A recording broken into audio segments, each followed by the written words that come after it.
D'abord, les COJES ont été créés en 1995, lorsque l'État a senti la nécessité d'associer à la gestion de l'école la communauté éducative. L'État, jusqu'en 1995, l'État régalien était le seul à s'occuper de l'école. Et en confiant la participation du fonctionnement des COJES à toute la communauté, eh bien, par exemple, au niveau des maires, l'État transfère des compétences aux collectivités. Donc les maires doivent savoir ce qui se passe dans un établissement. C'est les raisons pour lesquelles ils sont les présidents des assemblées générales des COJES. Donc, si quelque chose doit être décidé au sein des COJES, en termes de fonctionnement, en termes de levée de cotisation, en termes d'appui à la pédagogie, il y a un certain nombre, 14 attributions. Il s'agit de maintenir, d'entretenir le patrimoine de l'État. Ces tables-bancs s'usent et il faut les remplacer. C'est la responsabilité de la communauté éducative.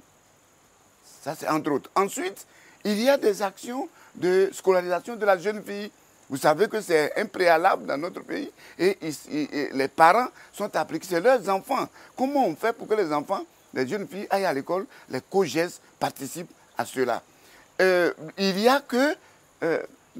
il peut arriver qu'un enseignant soit malade. Il peut arriver qu'il décède. Il y a nécessité de combler le gap. Et c'est les parents.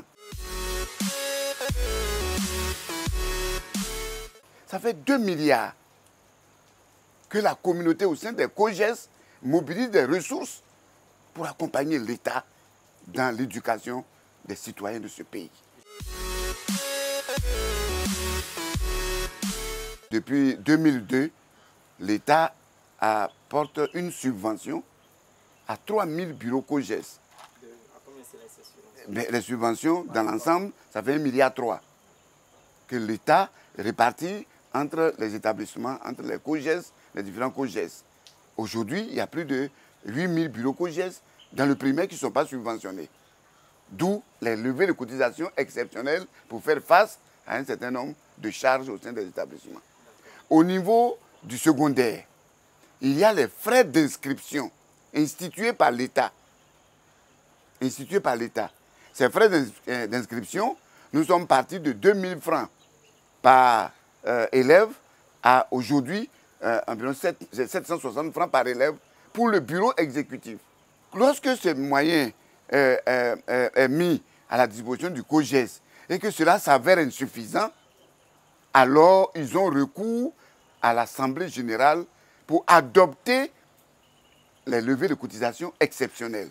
L'école de Zouanounien, l'EPP Zouanounien, dans un village, n'a pas les mêmes préoccupations que le lycée Sainte-Marie, que le collège moderne de Cocody, le lycée moderne de Cocody. Absence de points d'eau, ça existe. L'électricité dans l'école, ça existe. Et c'est un nombre de préoccupations qui sont levées, déclinées en activités, en plan d'action. Et cela est porté à la connaissance de la communauté qui décide de la levée de cotisation. Mais ce sont des frais, de mon point de vue, qui existent depuis que les écoles existent. Carnet de correspondance. Et aujourd'hui, on a ajouté macaron. S'il y a brique, ça veut dire que ça doit faire partie des levées de cotisation exceptionnelles. C'est ce que nous demandons aux parents d'élèves, ce que nous demandons aux parents eux-mêmes qui se sont réunis. Tu peux ne pas, pour des raisons qui vous sont propres, ne pas être présent à l'AG.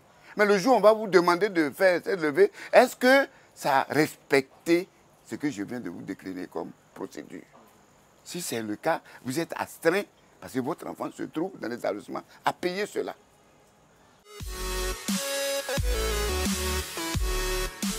Mais si la purée est amère, il faut aller prendre de l'eau auprès de celui qui donne l'eau pour apaiser cela. C'est le chef d'établissement, c'est le directeur de l'école. La communauté éducative se trouve sur le terrain.